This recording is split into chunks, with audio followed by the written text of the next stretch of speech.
The Daily Mail now, with ructions in the Tory party over rainbow lanyards. Grant Shapps has come out to support them. Jonathan. Well, Grant Shapps famously trained at the clown school, so he wanted something to go with his suspenders. That's what I heard. Did he? Yeah. With the Googly Is this a joke?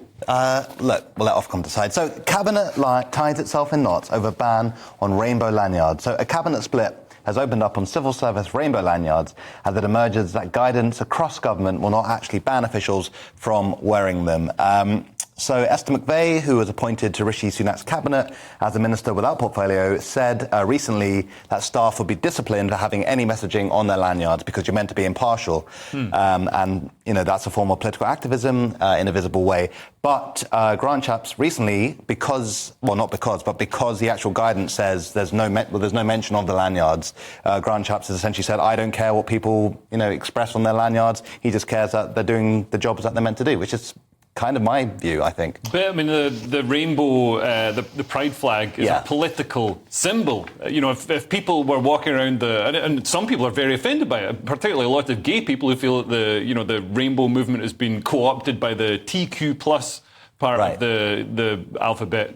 And if people were walking around the hospital with a Nazi flag or a Nazi lanyard, people would be upset. Although, of course, I'm not suggesting for a moment that Nazis are as bad as gender ideologists. No, they're not, and I think that was a good clarification for Ofcom there, Leo. But it's interesting, isn't it? Because we seem to have forgotten, irrespective of all this niff-naff and trivia, we've forgotten that civil servants are supposed to remain neutral, visibly neutral, the whole time.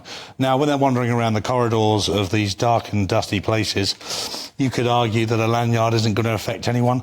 However, in this kind of bubble we now exist within, and there's this political division everywhere, and civil servants seem to be at the epicentre of changing policy that they don't like. The Blob? Is that them? The Blob, exactly, the Blob. And it has to be fairly senior civil servants because, I was a lowly civil servant once and I didn't change anything, trust me. Barely had a lanyard. Never mind, get to choose what's on it. Exactly. So I think it's, do you know what, ostensibly, I don't think anyone really cares what they wear on a lanyard. However, that we need to bring it back to civil servants are kind of seen but not heard.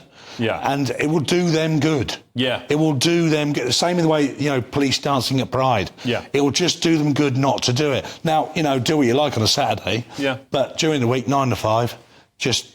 So it's more of an optics thing, or you think that... It's an optics thing for me. I just think it'll help them.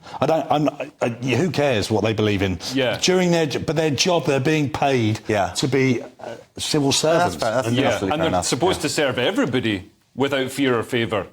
Everybody's equal. So why would you wear a political symbol, such as the pride flag, that, favours certain groups and also, pushes an ideology that's harmful to certain groups and is also seen as very offensive to certain groups? Or we go the other way and you have everything you believe on your lanyard and you can have your kinks and stuff. Or you have everything. I think what the NHS is currently trying to do is making everything out of pride flags. So you won't even notice the lanyard. The scrubs. Because, everything's a kaleidoscope of trans flags.